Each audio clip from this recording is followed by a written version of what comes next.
It's the surrounding mountain ranges that make the Silicon Valley a valley. One of them is contained in the Sierra Azul Open Space Preserve. It's just south of San Jose and Los Gatos.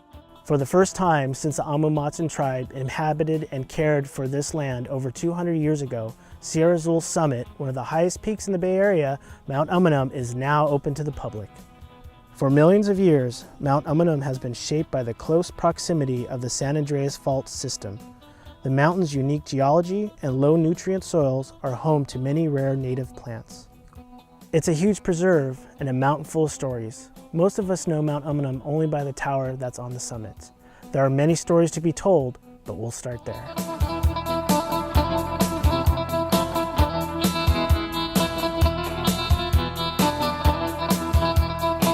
It was called an FPS-24. The radar antenna itself was about 150 feet wide and about 25 feet high or so. And it turned 20 times a minute. Now I'm 80 years old, and it's a long time gone during the Cold War. It was very, very frightening. The radar sites were built to tell us when the Russians were probing with their bombers, because they would come in and expect and want to record the response of the military to see what the time was, where any openings might be should the unthinkable event occurred where there would actually be a war. They wanted to maximize their success potential.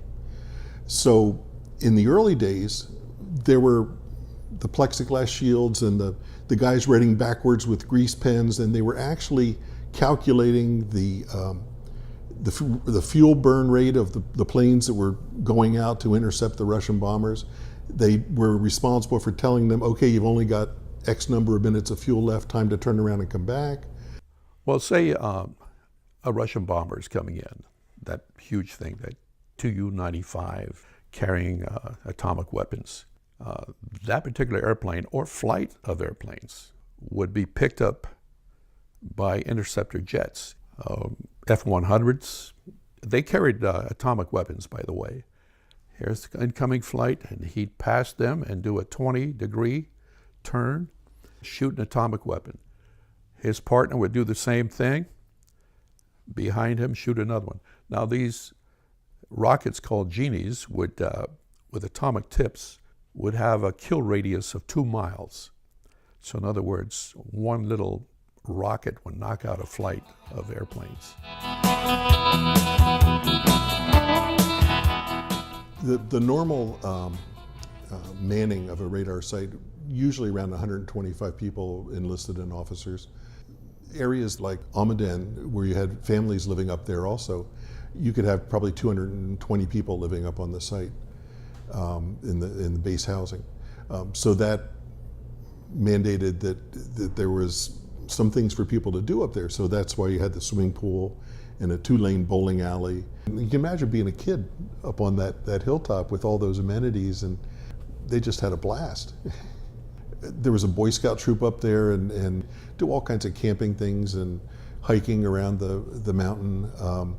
Midpen would be proud of the start they got with that up there. And behind the mountain on the Santa Cruz side, we could hike down to, if you wanted to walk that far, down to that dam, which is called Lexington Dam.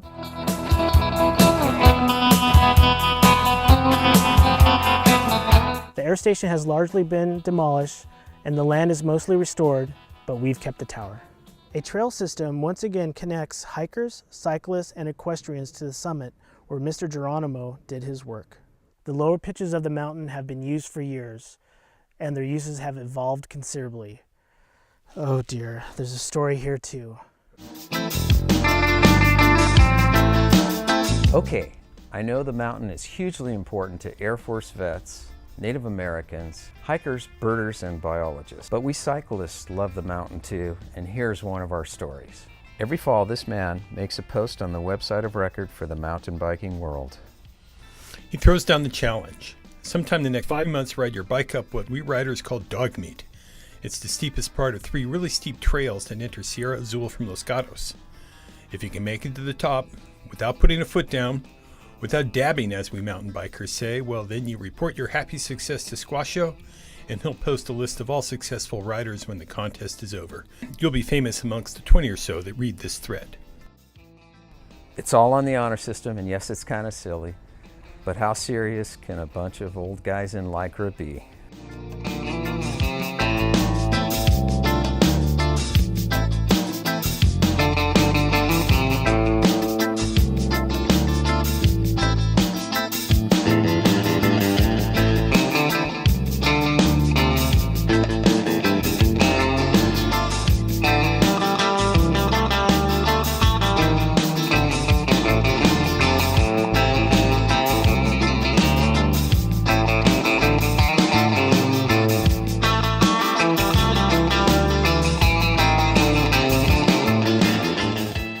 Let us now deliver a quick primer on the Sierra Azul road and trail system. All motorists will take Hicks Road to its highest point at Jacques Ridge. From there they will travel west, climbing 5 miles up Umunhum Road to the summit. For exceptionally intrepid hikers, cyclists, and equestrians, there are routes up from the valley below. 3 start in Los Gatos. 1 from the top of Kennedy Road, the Kennedy Trail,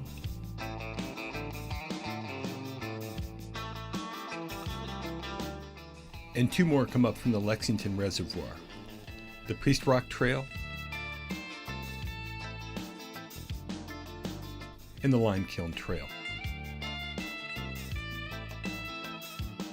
All 3 eventually come together about 5 miles and about 2,000 feet up the mountain atop El Sombroso, a ridge below the summit. All 3 routes are, at times, surprisingly steep. Bring lots of water, food, and sun protection. Cyclists are required to wear helmets. From El Sombroso, the route will drop 1,000 feet as it descends 3.5 miles to the base of Barlow Road.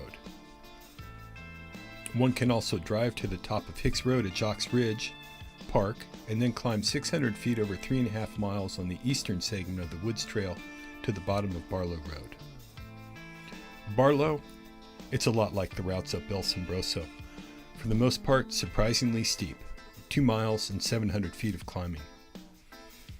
Happily, though, you do have the option of bypassing the Barlow climb completely by driving to the parking at Bald Mountain. Finally, all of these routes converge on the best part of any hike or ride to the summit. Midpen has just finished and opened a 3.7-mile trail to the summit.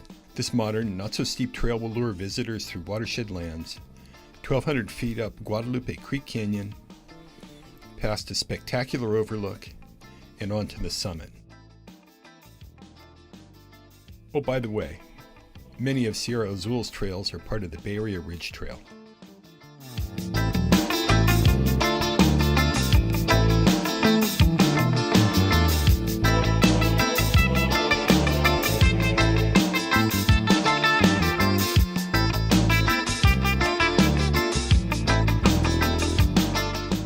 Mr. Rascal mentioned those students of the natural environment, those birders and biologists. They have been a key part of the team that helped open the summit.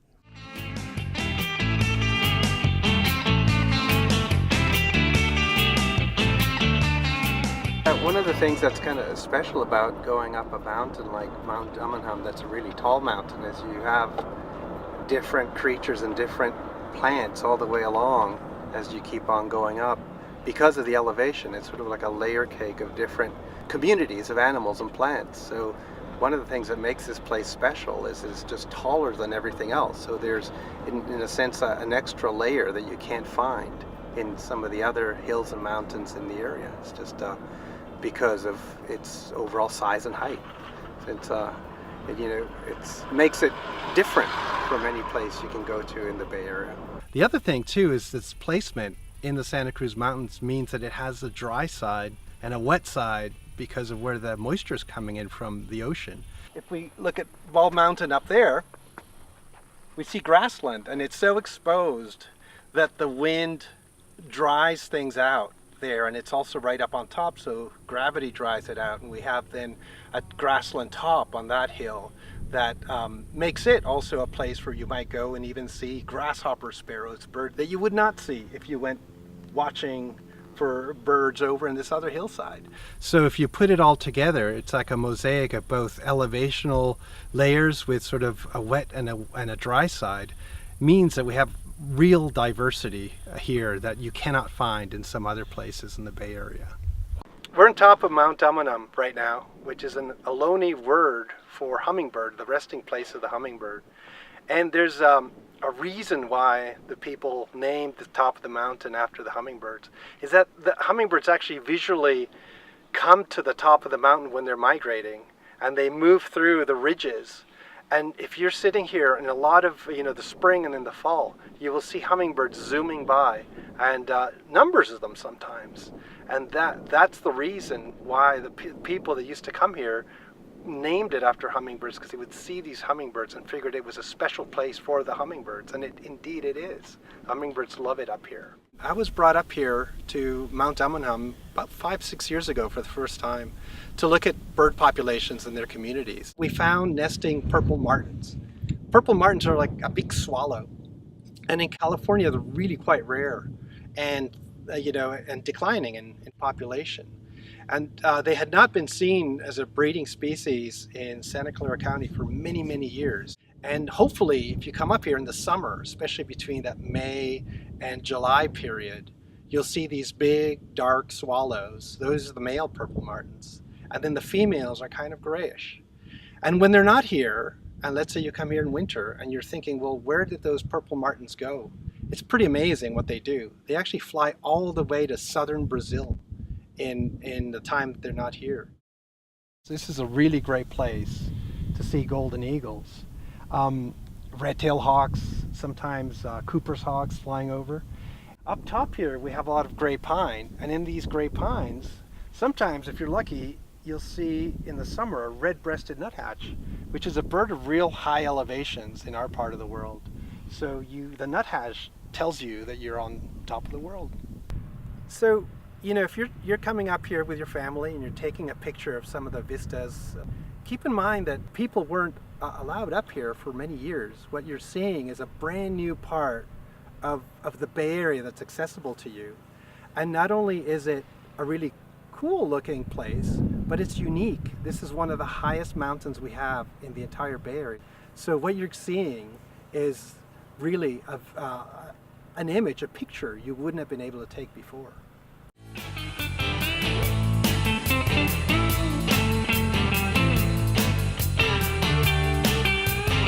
A big part of the recent Umunhum story is its transformation from abandoned air station to something closer to its natural state.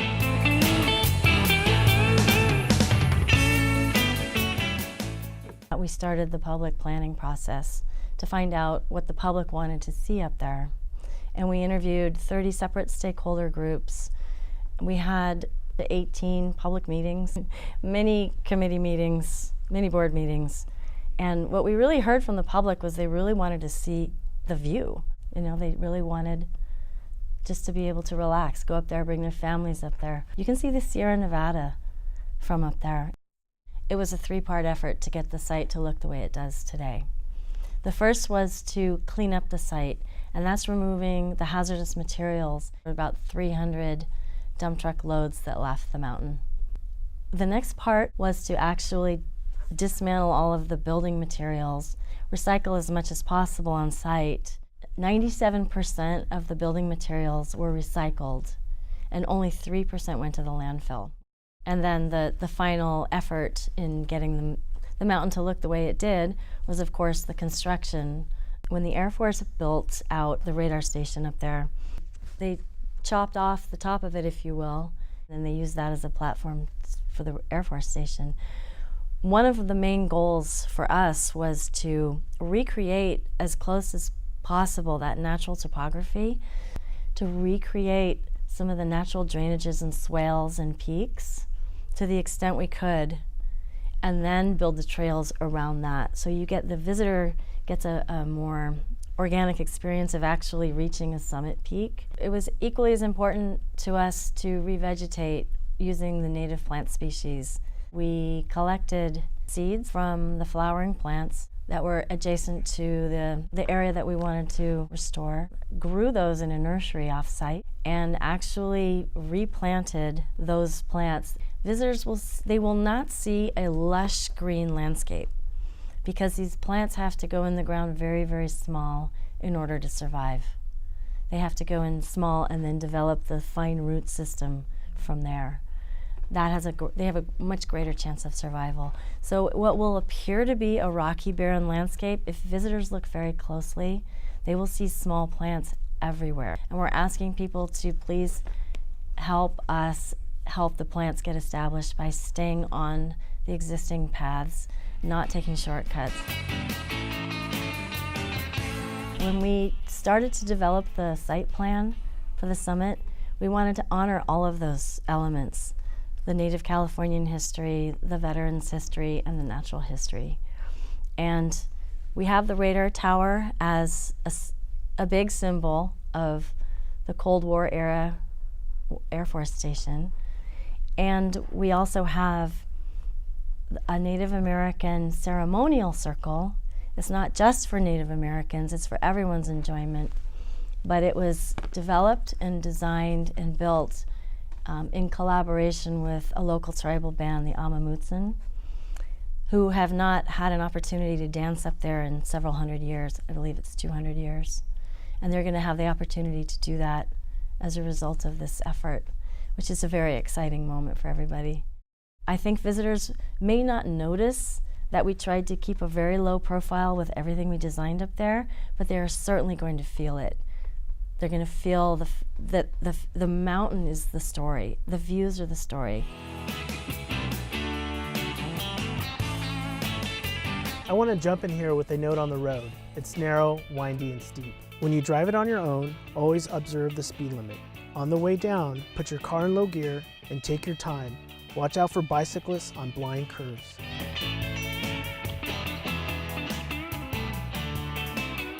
We also wanted the summit to pay its respects to its former occupants, the U.S. Air Force and the Native Americans. Deciding how to do this wasn't easy. We conclude with Val Lopez, chairman of the Umunhum Tribal Band, in conversation with retired U.S. Air Force Captain Mike Cook.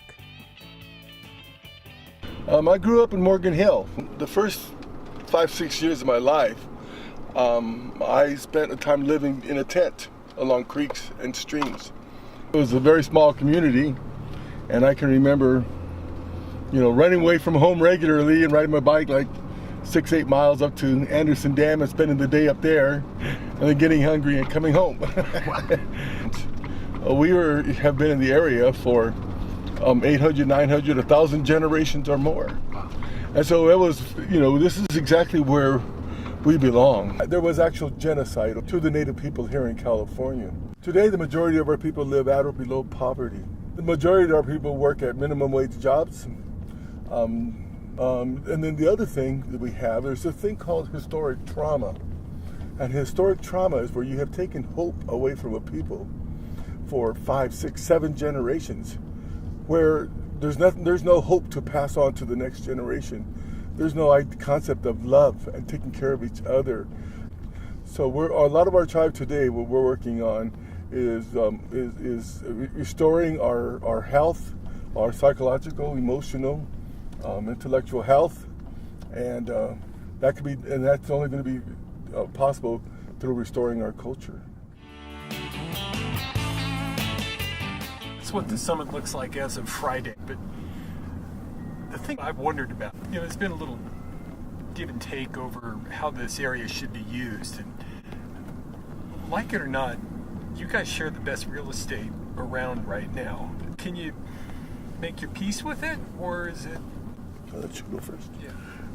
Well, I think it's a good use of the space, and we've always wanted, well, not just we being people that were stationed up here, veterans, but every meeting that Midpen had, it was 99% of the people at the meeting wanted the radar tower to stay because people identified with it. People saw that the whole time they were growing up. They wanted it to remain. We wanted it to remain to honor the efforts and sacrifices of the people that were stationed here over the years. And I know myself and a lot of the other people that were stationed up here are ecstatic that the top of the mountain is finally being opened to the general public, because as Val knows, this is a special place. The views from up here are fantastic. There's so much to see and do up here that it's high time that the general public gets a chance to go up and enjoy what we're familiar with. When we were first contacted by Midpen to come and asked us that we'd like to talk to them as a stakeholder of Mount and they asked us, what our vision was and what we would like to happen here. What we thought of is that it's a place of our creation story. It's a very sacred site to our people. And what we wanted to do was to restore the sacredness and the prayers and the ceremonies to the mountain. And so when we met with Midpen, we asked it to be restored as a place for prayer. And that's why we asked for the sacred circle, so that people can come up here when they have time, when they need to heal, when they need to make tough decisions. Whenever we see the tower, our members, our tribe, like most native tribes, they have great respect for warriors. A lot of our members have gone to war. And I lost a brother in Vietnam, for example. And so we have a lot of respect for warriors. And so when they asked us about the tower, we said that we respect the veterans' view of what they would like, and we would support that. And so when they asked about the tower staying, we agreed. When people come up here and enjoy all the beauty, it's that we needed to borrow a spot on this beautiful hill for 40 years, 30 years, whatever it was, to stay vigilant, to protect everyone that lived down there. No, the sacredness and the spirituality of the land is still here. And it's our job to restore it and to bring it back and make it stronger.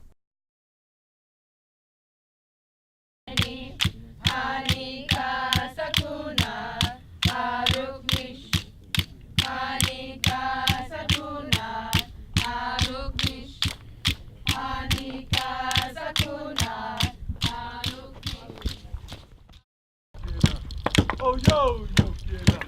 Inte imagino, inte imagino. Oh yo, yo quiera. Oh yo, yo quiera. Oh, oh, quiera. Oh, oh, oh. There is more that could be said, but now is the time for you to enjoy it yourselves. After all, it's been 200 years.